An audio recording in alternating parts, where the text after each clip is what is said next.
Avant de continuer, arrêtez-vous une seconde. Ce que nous appelons l'art n'est pas une réalité objective, c'est un jugement humain maquillé en vérité sacrée. Nous parlons de l'art comme d'un dieu, comme d'une entité supérieure, intouchable, indiscutable. Mais en réalité, l'art n'est rien d'autre qu'un label social, une convention collective, une manière de sacraliser certains objets pour ne pas avoir à expliquer pourquoi ils nous plaisent. Il existe le beau, une perception immédiate, singulière, émotionnelle, et il existe le mot art qui cède sensation personnelle en autorité publique. Confondre les deux, c'est transformer un ressenti en dogme.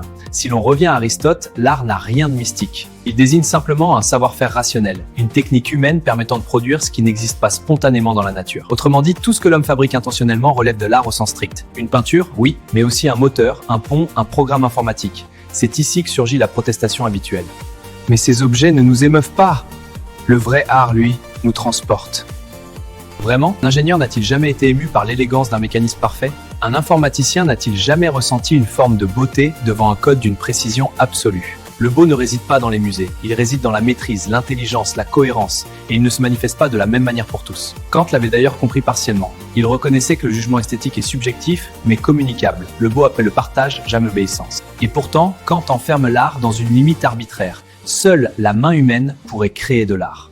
Comme si la créativité devait obéir à une frontière morale sans fondement rationnel. Le problème n'est pas philosophique, il est politique. Dire ceci est de l'art, ce n'est pas d'écrire. C'est imposer, c'est exiger l'adhésion sous peine d'ignorance.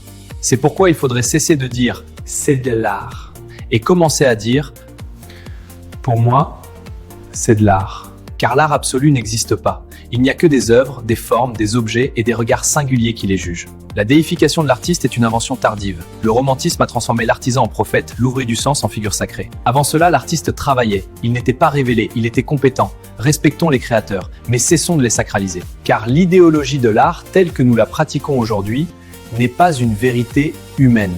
C'est une construction sociale, une mode. Et comme toute mode, elle finira par passer. N'oubliez pas de vous abonner pour recevoir une nouvelle vidéo chaque semaine, laissez un commentaire pour me dire ce que vous en pensez et mettez un pouce bleu si la vidéo vous a plu.